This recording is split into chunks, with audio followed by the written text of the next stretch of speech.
आमतौर पर जब हम मेडिकल डायग्नोसिस की बात करते हैं ना, तो वहाँ एक खास तरह की सटीकता होती है। मतलब अगर आपकी बांह की हड्डी टूट गई है तो एक्सरे मशीन में टेढ़ी मेढ़ी सफेद लाइन दिख जाएगी। हाँ, एकदम साफ तस्वीर दिखती है। बिल्कुल। और डॉक्टर बस स्क्रीन की तरफ इशारा करके कहता है कि भाई यहाँ दिक्कत है, हड्डी या तो टूटी है या नहीं टूटी है, एकदम ब्लैक एंड व्हाइट। और ये एक बहुत ही बाइनरी स्थिति है। मतलब विज्ञान हमें ऐसी ही स्पष्ट श्रेणियों की उम्मीद करना सिखाता है। बिल्कुल। और सच कहूँ तो ये तसल्ली भी देता है। हम इंसानों को चीजें साफ साफ नापना बहुत पसंद है, लेकिन समस्या तब आती है जब हम इस एक्सरे वाली मानसिकता को लेकर ना, मतलब किसी पूरे देश की स्थिति यानी उसकी अर्थव्यवस्था को नापने निकलते हैं। वहाँ चीजें इतनी आसान नहीं होती। बिल्कुल नहीं। जब हम अखबारों में पढ़ते हैं कि हमारी जीडीपी $3 ट्रिलियन हो गई है, तो हम मान लेते हैं कि ये किसी टूटी हुई हड्डी की तरह एक ठोस निर्विवाद तथ्य है, जबकि असल में ऐसा है नहीं। वही तो। असली दुनिया में जब अर्थव्यवस्था का एक्सरे निकाला जाता है तो तस्वीर बहुत ही धुंधली होती है। तो आज की इस गहरी चर्चा में हम मैक्रो इकोनॉमिक्स मतलब समष्टि अर्थशास्त्र के ढेरों शोध और डेटा के बीच उतरने वाले हैं, जो कि बहुत दिलचस्प होने वाला है। एकदम।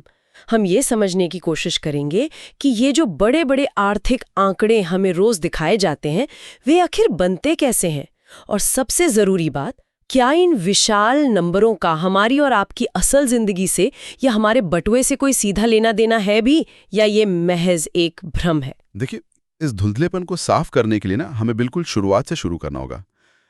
हम उत्पादन या प्रोडक्शन शब्द रोज सुनते हैं, लेकिन एक अर्थव्यवस्था में हर चीज को तो नहीं गिना जा सकता। हाँ, कुछ तो क्राइटेरिया होगा ही। बिल्कुल।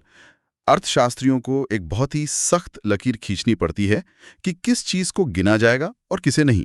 अच्छा, मुझे लगता है कि यहीं पर अंतिम वस्तुएं और मध्यवर्ती वस्तुएं, मतलब फाइनल और इंटरमीडिएट गुड्स का कंसेप्ट आता है।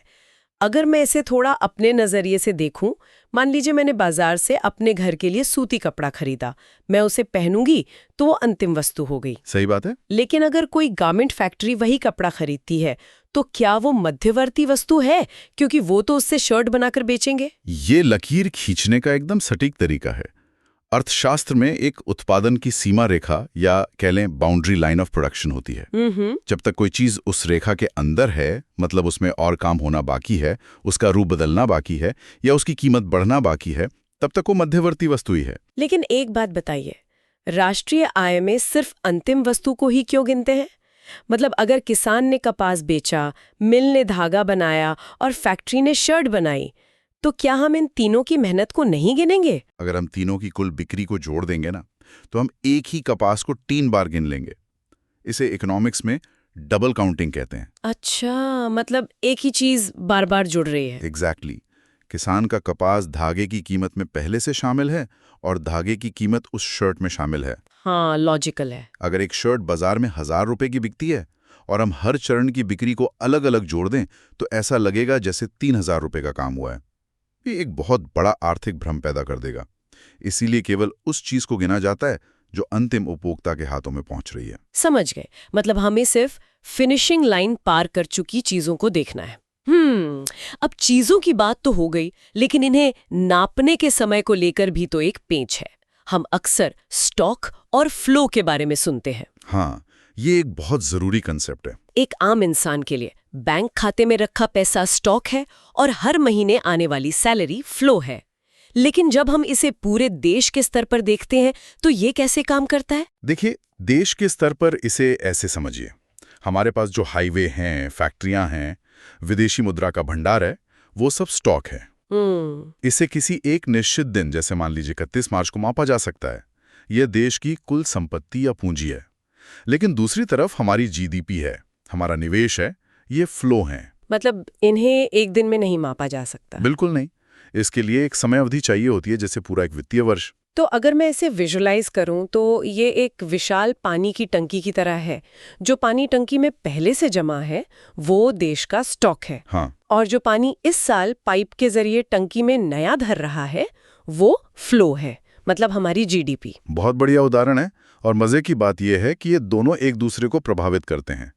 अगर फ्लो तेज होगा, यानी उत्पादन ज्यादा होगा, तो धीरे धीरे टंकी का स्टॉक भी बढ़ेगा। लेकिन ये फ्लो काम कैसे करता है?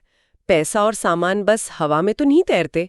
मेरी समझ से मैं किसी कंपनी में काम करती हूँ, वे मुझे सैलरी देते हैं और फिर मैं उसी सैलरी से बाजार जाकर उसी कंपनी का या किसी और कंपनी का सामान खरीद लेती हूँ। सही कह रही हैं। तो ये तो एक बंद लूप लगता है ना? इसे ही आय का चक्रीय प्रवाह या सर्कुलर फ्लो ऑफ इनकम कहते हैं। इसके सबसे बुनियादी रूप में सिर्फ 2 खिलाड़ी होते हैं, परिवार और कंपनियां। ओके।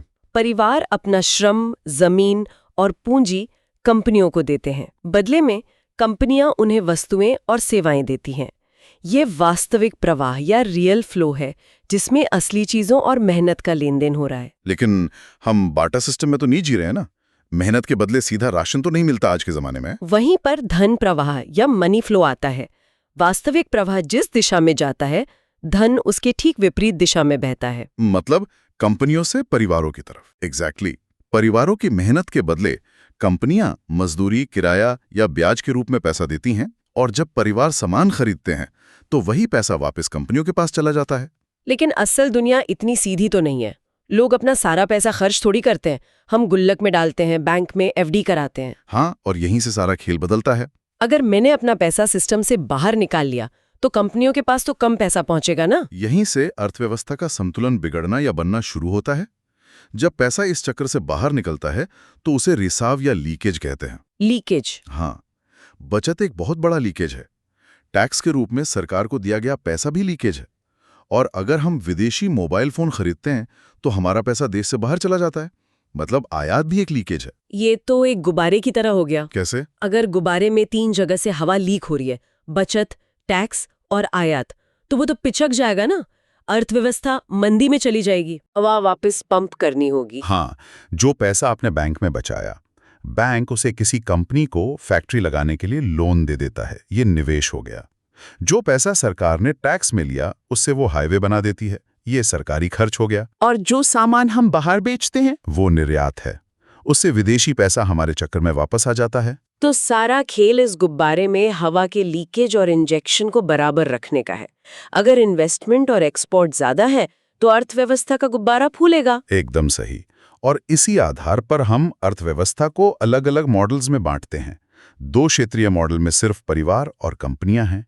3 क्षेत्रीय में सरकार जुड़ जाती है। और 4 क्षेत्रीय में? उसमें विदेशी व्यापार भी शामिल हो जाता है, जो आज की ग्लोबल दुनिया की सच्चाई है। विदेशी व्यापार की बात से मुझे एक बहुत ही अजीब सी चीज याद आई। हम लगातार घरेलू अर्थव्यवस्था या डोमेस्टिक टेरिटरी की बात कर रहे हैं। हाँ। आमतौर पर घरेलू का मतलब देश का राजनीतिक नक्शा होता है। जो कश्मीर से कन्याकुमारी के बीच बना, वो हमारा। लेकिन जब सांख्यिकीविद जीडीपी नापते हैं तो क्या वे सच में इसी नक्शे का इस्तेमाल करते हैं? ये एक बहुत ही आम गलतफहमी है। राष्ट्रीय आय की गणना में ना घरेलू क्षेत्र या आर्थिक क्षेत्र की परिभाषा राजनीतिक सीमाओं से काफी अलग और दिलचस्प होती है। अच्छा। इसका संबंध इस बात से है कि आर्थिक नियंत्रण किसका है। इसका कोई उदाहरण दे सकते हैं? मान लीजिए दिल्ली में अमेरिका का दूतावास है। क्या वहां होने वाला काम हमारी घरेलू अर्थव्यवस्था का हिस्सा है? कतई नहीं। विदेशी दूतावास भले ही हमारी जमीन पर हों, वे हमारे घरेलू क्षेत्र का हिस्सा नहीं माने जाते। तो जो वॉशिंगटन या टोक्यो में हमारे भारतीय दूतावास हैं, उनका क्या? वे भारत के घरेलू क्षेत्र का हिस्सा हैं। वहां काम करने वाले लोग और वहां होने वाली आर्थिक गतिविधियां भारत के खाते में जुड़ती हैं। अरे वाह, ये सच में चौंकाने वाला है। मतलब हमारी आर्थिक सीमाएं हमारे नक्शे से बाहर तक फैली हुई हैं। इतना ही नहीं, मान लीजिए भारत की कोई मछली पकड़ने वाली नाव अंतर्राष्ट्रीय जल सीमा में, मतलब किसी भी देश के अधिकार क्षेत्र से बाहर मछली पकड़ रही है। या भारत की कोई कंपनी समुद्र के बीचों बीच तेल निकाल रही है। चूंकि वे नावें और रिग्स भारत द्वारा संचालित हैं, इसलिए उनसे होने वाली कमाई भी भारत के घरेलू क्षेत्र का हिस्सा मानी जाती है। तो ये जमीन का नहीं, निवासियों का खेल है। अब जो लोग इस घरेलू क्षेत्र में उत्पादन कर रहे हैं, उनके आंकड़ों को लेकर भी कुछ भारी भरकम शब्द उछाले जाते हैं। हाँ, काफी सारे टर्म्स हैं, जैसे ग्रॉस, नेट, फैक्टर कॉस्ट और मार्केट प्राइस। आइए इन्हें थोड़ा आसान भाषा में समझते हैं। फैक्टर कॉस्ट का क्या मतलब है? क्या ये सिर्फ कच्चा माल और मजदूरों की दिहाड़ी है? सिर्फ कच्चा माल और दिहाड़ी नहीं। देखिए, किसी भी चीज को बनाने में मुख्य रूप से 4 कारकों की, मतलब फैक्टर्स की जरूरत होती है। कौन कौन से? जमीन, जिसका किराया लगता है, श्रम, जिसकी मजदूरी लगती है, पूंजी, जिस पर ब्याज लगता है, और सबसे अहम, उद्यमी या एंटरप्रेन्योर, जिसका मुनाफा होता है। अच्छा। इन चारों को जो पैसा मिलता है उसके जोड़ को फैक्टर कॉस्ट या कारक लागत कहते हैं। तो इसमें कंपनी के मालिक का मुनाफा पहले से शामिल है, यानी ये वह कीमत है जिस पर कोई चीज फैक्ट्री से बाहर निकलने के लिए तैयार है। बिल्कुल। लेकिन जब वो चीज दुकान पर पहुंचती है तो इसकी कीमत बढ़ जाती है, क्योंकि रास्ते में सरकार उस पर टैक्स लगा देती है। अप्रत्यक्ष कर या इनडायरेक्ट टैक्सेस, जैसे कि जीएसटी। हाँ, जो हम हर बिल पर देखते हैं। जब हम फैक्टर कॉस्ट में इस टैक्स को जोड़ देते हैं और अगर सरकार ने कोई सब्सिडी दी है, जैसे गैस सिलेंडर पर छूट, तो उसे घटा देते हैं। तब क्या मिलता है? तब जाकर हमें मार्केट प्राइस या बाजार मूल्य मिलता है, जो कीमत हम और आप अपनी जेब से चुकाते हैं। ये तो बहुत साफ हो गया। और ये ग्रॉस बनाम नेट का क्या पेज है? कंपनियां अक्सर अपनी ग्रॉस कमाई बढ़ा चढ़ाकर बताती हैं। देखिए, ग्रॉस या सकल का मतलब है कुल। लेकिन जब कोई फैक्ट्री साल भर चलती है तो उसकी मशीनें घिसती हैं, पुरानी होती हैं, उनकी वैल्यू कम होती है। डेप्रिसिएशन। एग्जैक्टली। इसे मूल्यह्रास या डेप्रिसिएशन कहते हैं। ग्रॉस आंकड़ों में ये टूट-फूट छिपी रहती है। जब हम कुल उत्पादन में से इस मूल्यह्रास को घटा देते हैं तब हमें नेट या शुद्ध आंकड़ा मिलता है, जो असलियत के ज्यादा करीब होता है। हाँ। यानी अगर हम अपनी घरेलू शुद्ध आय में उन भारतीयों की कमाई भी जोड़ दें जो विदेश में कमा रहे हैं और उन विदेशियों की कमाई घटा दें जो भारत से पैसा बाहर भेज रहे हैं, जिसे शायद NFIA कहते हैं, हाँ, net factor income from abroad, तो हमें देश की राष्ट्रीय आय मिल जाती है। एकदम सही प्रक्रिया बताई आपने। यही वो जादुई आंकड़ा है जिसे राष्ट्रीय आय NNP एट फैक्टर कॉस्ट कहा जाता है। लेकिन यहाँ एक बड़ा सवाल उठता है। जब न्यूज एंकर बड़े उत्साह से बताते हैं कि देश की राष्ट्रीय आय लाखों करोड़ रुपए हो गई है, तो क्या मुझे खुश होना चाहिए? ये एक वाजिब सवाल है।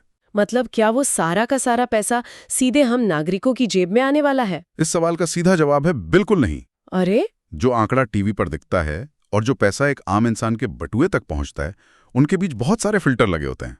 मतलब बहुत सारा पैसा रास्ते में ही कट जाता है। हाँ, राष्ट्रीय आय एक बहुत बड़ा पूल है, लेकिन वो पूरा का पूरा जनता के खर्च करने के लिए नहीं होता। तो चलिए इस सफर को ट्रैक करते हैं। देश के खजाने से लेकर एक आम इंसान के घर तक 100 रुपए कैसे सिकुड़ते हैं? सबसे पहले हमारे पास राष्ट्रीय प्रयोज्य आय या नेशनल डिस्पोजेबल इनकम होती है। इसमें देश की कमाई के साथ साथ विदेशों से मिलने वाले उपहार या ट्रांसफर पेमेंट भी शामिल होते हैं। ओके। यह वो अधिकतम पैसा है जो पूरे देश के पास खर्च करने या बचाने के लिए है। लेकिन इसमें तो सरकारी खजाना भी शामिल है ना? इसीलिए हम अगला फिल्टर लगाते हैं और निजी आय या प्राइवेट इनकम पर आते हैं। इसमें से हम सरकार की कमाई को हटा देते हैं। तो ये सिर्फ प्राइवेट सेक्टर का पैसा है? हाँ, निजी आय में प्राइवेट सेक्टर द्वारा कमाया गया पैसा होता है। साथ ही इसमें सरकार से मिलने वाली पेंशन, स्कॉलरशिप और मजे की बात, राष्ट्रीय कर्ज पर मिलने वाला ब्याज भी शामिल होता है। एक मिनट, राष्ट्रीय कर्ज पर ब्याज? हाँ, अगर सरकार ने आम जनता या बैंकों से कर्ज लिया है और उस पर ब्याज चुका रही है, तो वो ब्याज भी निजी क्षेत्र की आय बन जाता है। अच्छा, चलिए निजी आय तो फिर भी काफी बड़ी लग रही है। क्या अब ये पैसा मेरे हाथ में है? अभी नहीं। फिर क्या बचा? कंपनियों ने जो मुनाफा कमाया है वो सारा का सारा कर्मचारियों या शेयरधारकों को नहीं बांटा जाता। कंपनियों को सरकार को कॉर्पोरेट टैक्स देना होता है। सही बात है। और जो बचता है उसमें से भी वे एक बड़ा हिस्सा भविष्य की योजनाओं, नई फैक्ट्रियों या मुश्किल वक्त के लिए बचा कर रख लेती हैं। इसे अवितरित लाभ या अनडिस्ट्रीब्यूटेड प्रॉफिट कहते हैं। ये एक तरह से कंपनियों का अपना शॉक एब्जॉर्बर है। इसके बिना तो कोई भी व्यापार एक झटके में डूब जाएगा। बिल्कुल। लेकिन इसका मतलब है कि वो पैसा भी मेरी जेब तक नहीं पहुंचा? नहीं पहुंचा। जब हम निजी आय में से इन दोनों मतलब कॉर्पोरेट टैक्स और कंपनियों की बचत को निकाल देते हैं, तब जो बचता है उसे व्यक्तिगत आय या पर्सनल इनकम कहते हैं। तो क्या अब मैं बाजार जाकर इस व्यक्तिगत आय से खरीदारी कर सकती हूँ? अभी एक आखिरी फिल्टर बाकी है। हे भगवान, अब क्या? Income tax. Of course. आपकी व्यक्तिगत आय पर सरकार जो सीधा टैक्स लगाती है या जो चालान और फीस आपसे वसूलती है, उसे चुकाने के बाद जो रकम आपके हाथ में बचती है, माफ कीजिएगा, उसे व्यक्तिगत प्रयोज्य आय या पर्सनल डिस्पोजेबल इनकम कहते हैं। बाप रे, ये तो एक बहुत ही लंबी छंटनी की प्रक्रिया है। और यही वो असली पैसा है जिस पर आपका पूरा हक है, चाहे आप इसे बाजार में खर्च करें या अपने बैंक में बचा कर रखें। तो इसका मतलब है कि जब GDP या राष्ट्रीय आय बढ़ती है तो जरूरी नहीं कि इंसान की पर्सनल डिस्पोजेबल इनकम भी उसी रफ्तार से बढ़े। एकदम सही समझे आप। ये जानना सच में आंखें खोलने वाला है। लेकिन एक बात सोचकर मेरा सिर चकरा रहा है। ये जो लाखों करोड़ की अर्थव्यवस्था है, जिसमें अरबों लेन देन हो रहे हैं, सांख्यविद इसे नापते कैसे हैं? अगर उन्होंने कुछ चीजें छोड़ दी तो पूरा आंकड़ा ही गलत हो जाएगा। ये एक बहुत बड़ा काम है।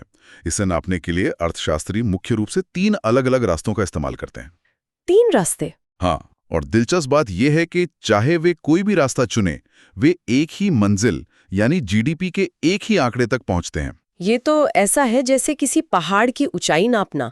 आप चाहे पहाड़ को पूर्व से नापें, पश्चिम से नापें या हेलीकॉप्टर से लेजर डाल के नापें, पहाड़ की ऊंचाई तो नहीं बदलेगी। बहुत ही सटीक उदाहरण है।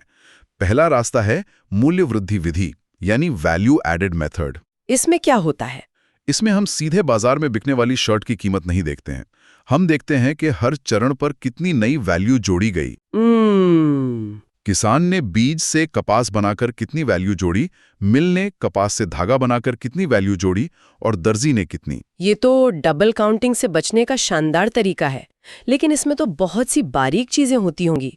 हाँ, बहुत सी सावधानियां रखनी पड़ती हैं। मान लीजिए मैंने अपनी 5 साल पुरानी कार किसी को बेच दी, क्या वो जीडीपी में जुड़ेगी? नहीं, पुरानी कार की बिक्री जीडीपी में नहीं जुड़ेगी, क्योंकि जिस साल वो कार बनी थी ना, तब उसकी कीमत गिनी जा चुकी है। अच्छा। अगर हम उसे दोबारा गिनेंगे तो ये अर्थव्यवस्था को फर्जी तरीके से बड़ा दिखाना होगा।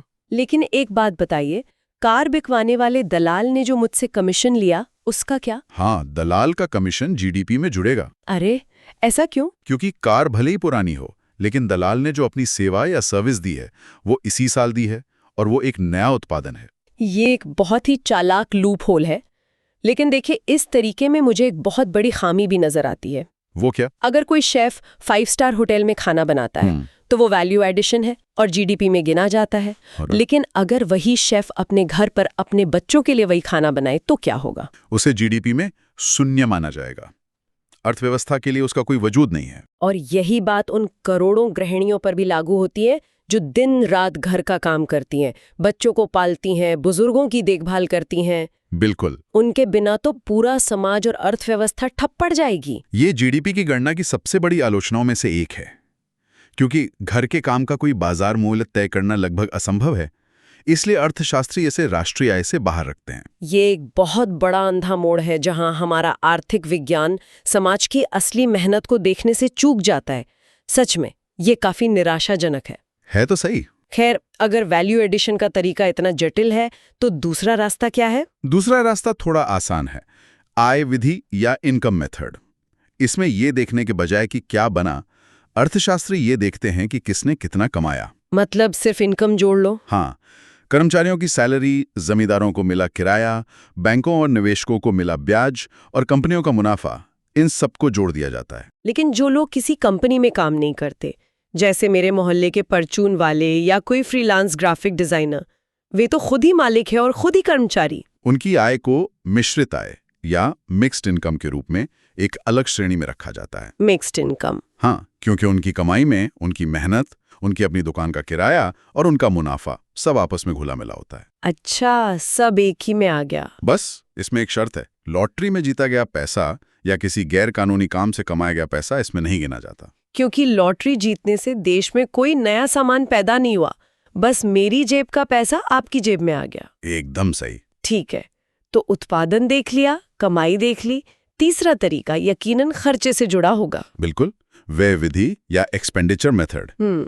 ये सबसे सीधा तरीका लगता है। कैसे? द्वारा नई मशीनों पे किया गया निवेश, सरकार द्वारा पुलों और सेना पे किया गया खर्च और हमारा शुद्ध निर्यात शामिल होता है। समझ गई, लेकिन इन सब तरीकों को सुनने के बाद ना मेरे दिमाग में एक बहुत बड़ा कीड़ा कुलबुला रहा है। पूछिए क्या? मान लीजिए इस साल हमारे देश में 100 कारें और 1000 टन गेहूं पैदा हुआ। ठीक है। अगले साल भी ठीक 100 कारें और 1000 टन गेहूं ही पैदा होता है। उत्पादन में रत्ती भर भी बढ़ोतरी नहीं हुई, लेकिन महंगाई के कारण कारों और गेहूं के दाम दोगुने हो गए। तो व्यय विधि के हिसाब से तो हमारा खर्च दोगुना हो जाएगा, देश की जीडीपी दोगुनी दिखेगी और हम जश्न मनाने लगेंगे कि हम आर्थिक महाशक्ति बन गए, जबकि असल में हमने एक भी नई चीज नहीं बनाई। ये तो बहुत बड़ा धोखा है। आपने बिल्कुल समष्टि अर्थशास्त्र की दुखती रग पर हाथ रख दिया है। जो स्थिति आपने बताई उसे नाम मात्र जीडीपी या नॉमिनल जीडीपी कहते हैं। Nominal GDP. हाँ, ये वर्तमान कीमतों पर मापी जाती है। और हाँ, अगर केवल महंगाई बढ़ रही है तो नॉमिनल जीडीपी बिना किसी असली विकास के भी गुब्बारे की तरह फूलती हुई दिखेगी। तो इस महंगाई के धोखे को अर्थशास्त्री पकड़ते कैसे हैं? इसके लिए वे एक आधार वर्ष या बेस ईयर तय करते हैं। मान लीजिए उन्होंने 2011 को आधार वर्ष मान लिया। अब ये देखेंगे कि आज देश में जो भी 100 कारें और गेहूं पैदा हुआ है उसकी कीमत 2011 में क्या थी। वे आज के उत्पादन को पुरानी स्थिर कीमतों से गुणा करते हैं। ओह, तो इससे महंगाई का प्रभाव पूरी तरह से कट जाता है। बिल्कुल। और तब जो आंकड़ा निकल कर आता है वो असली सच्चाई बताता है। और उसे क्या कहते हैं? उसे ही वास्तविक जीडीपी या रियल जीडीपी कहते हैं। अच्छा। एक देश वास्तव में तभी तरक्की कर रहा है जब उसकी रियल जीडीपी बढ़ रही हो। और नॉमिनल जीडीपी और रियल जीडीपी के बीच का जो अंतर है ना, जिसे जीडीपी डिफ्लेटर कहा जाता है, वो असल में उस देश में महंगाई नापने का सबसे सटीक थर्मामीटर होता है। ठीक है, तो अब हम जान गए हैं कि सरकारें महंगाई का पर्दा डालकर नॉमिनल जीडीपी के जरिए हमें बेवकूफ नहीं बना सकती। हमें हमेशा रियल जीडीपी देखनी चाहिए। एकदम सही। लेकिन मैं यहाँ थोड़ा और गहराई में जाना चाहती हूँ। मान लीजिए हमारी रियल जीडीपी लगातार 8% की दर से बढ़ रही है। ठीक है। क्या इसका मतलब ये है कि देश का हर नागरिक खुशहाल हो रहा है? क्या जीडीपी का बढ़ना हमारे जीवन स्तर के बेहतर होने की गारंटी है? ये शायद आज की चर्चा का सबसे महत्वपूर्ण सवाल है। अर्थशास्त्र में हम इसे जीडीपी और सामाजिक भलाई यानी जीडीपी एंड वेलफेयर की बहस कहते हैं। और सच्चाई ये है कि जीडीपी एक बहुत ही अधूरा और कभी-कभी भ्रामक पैमाना है। भ्रामक कैसे? अगर असली उत्पादन बढ़ रहा है तो देश तो अमीर हो ही रहा है ना? पहली समस्या है आय का वितरण, मतलब डिस्ट्रीब्यूशन ऑफ इनकम। ओके। मान लीजिए जीडीपी 8% बढ़ी, लेकिन क्या वो 8% सबके बीच बराबर बंटी? शायद नहीं। अगर वो पूरी की पूरी ग्रोथ सिर्फ देश के शीर्ष 1% अरबपतियों की संपत्ति बढ़ने से आई है और बाकी 99% लोगों की आय वहीं की वहीं अटकी है, तो जीडीपी का आंकड़ा तो बहुत खूबसूरत दिखेगा। लेकिन समाज में गरीबी और भुखमरी कम नहीं होगी। बिल्कुल नहीं। हाँ, ये तो औसत या एवरेज का वही पुराना खेल है। अगर मैं, जो किराए के मकान में रहती हूँ, और एक अरबपति इंडस्ट्रियलिस्ट एक ही कमरे में बैठे हैं, तो उस कमरे की औसत संपत्ति करोड़ों रुपए होगी, है ना? कागजों पर मैं करोड़पति दिखूंगी, जबकि मेरी जेब में कुछ नहीं है। बिल्कुल। और दूसरी बड़ी समस्या है उत्पादन की प्रकृति या नेचर ऑफ गुड्स। इसमें क्या दिक्कत है? जीडीपी का कोई नैतिक कंपास नहीं होता। उसे इस बात से कोई फर्क नहीं पड़ता कि आप क्या बना रहे हैं। अगर एक देश बहुत सारे स्कूल, अस्पताल और किताबें बना रहा है तो उसकी जीडीपी बढ़ेगी, जो कि अच्छी बात है। लेकिन अगर कोई दूसरा देश स्कूल बनाना छोड़कर सिर्फ खतरनाक हथियार, शराब और सिगरेट बनाने लगे तो भी उसकी जीडीपी तेजी से बढ़ेगी। मतलब हथियारों और कैंसर पैदा करने वाले उत्पादों से भी देश अमीर दिख सकता है, भले ही समाज अंदर से खोखला हो रहा हो। हाँ, और इससे भी ज्यादा चौंकाने वाली बात है बाह्य प्रभाव या एक्सटर्नैलिटीज। ये क्या होता है? इसे एक उदाहरण से समझिए। मान लीजिए एक बहुत बड़ी केमिकल फैक्ट्री लगती है। वो दिन रात खाद बनाती है, उत्पादन आसमान छूता है और देश की जीडीपी में एक बड़ा उछाल आता है। ये तो हो गया अच्छा प्रभाव। लेकिन उस फैक्ट्री का कुछ बुरा प्रभाव भी तो होगा। बिल्कुल। वो फैक्ट्री अपना सारा जहरीला और प्रदूषित पानी पास की नदी में बहा देती है। उस नदी का पानी पीकर आसपास के गांव के हजारों लोग गंभीर रूप से बीमार पड़ जाते हैं। लोगों के खेत बर्बाद हो जाते हैं। तो क्या जीडीपी कैलकुलेट करते समय स्वास्थ्य और पर्यावरण के इस भारी नुकसान की कीमत को फैक्ट्री के उत्पादन से घटाया जाता है? नहीं, यही सबसे बड़ा विरोधाभास है। पर्यावरण के नुकसान को जीडीपी में कहीं नहीं घटाया जाता। अरे! उल्टे, जब वे बीमार लोग अस्पताल जाएंगे, डॉक्टरों को फीस देंगे और महंगी दवाइयां खरीदेंगे, तो वो खर्च भी जीडीपी में नई सेवा के रूप में जुड़ जाएगा। ये तो पागलपन है। इसका मतलब है कि नदी को जहर देकर बीमारियां फैलाने से अर्थव्यवस्था को 2 बार फायदा हो रहा है। एक बार फैक्ट्री के उत्पादन से और दूसरी बार मेडिकल बिलों से। एग्जैक्टली। हम कागजों पर अमीर हो रहे हैं, लेकिन असल जीवन में हम पीने का साफ पानी और सांस लेने की हवा खो चुके हैं। और अंत में हम जनसंख्या को भी नजरअंदाज नहीं कर सकते। पॉपुलेशन। अगर जीडीपी 5% की दर से बढ़ रही है, लेकिन देश की जनसंख्या भी 5% की दर से बढ़ रही है, तो असल में प्रति व्यक्ति आय में कोई बढ़ोतरी नहीं हुई। मतलब पिज्जा का आकार तो बड़ा हो गया, लेकिन उसे खाने वाले हाथ उससे भी ज्यादा तेजी से बढ़ गए। बिल्कुल सही। हमने आज शुरुआत एक एक्सरे के उदाहरण से की थी। आज की चर्चा के बाद मुझे लगता है कि जीडीपी एक ऐसा धुंधला एक्सरे है जो हमें ये तो बता देता है कि शरीर का ढांचा कितना बड़ा हो रहा है, लेकिन वो मरीज के दर्द को नहीं पकड़ सकता। बहुत ही खूबसूरत तरीके से समेट दिया आपने इसे। हमने देखा कि अर्थव्यवस्था सिर्फ पैसों का ढेर नहीं, बल्कि मेहनत और खर्च का एक जटिल चक्र है। हमने समझा कि कैसे राष्ट्रीय आय सिकुड़ते सिकुड़ते हमारे बटुए तक पहुंचती है और कैसे सांख्यिकीविद इसे 3 अलग-अलग रास्तों से नापते हैं। और सबसे जरूरी बात, हमने ये जाना कि महंगाई के धोखे से बचने के लिए रियल जीडीपी देखना तो जरूरी है, लेकिन वो भी इंसान की खुशी और भलाई का अंतिम पैमाना नहीं है।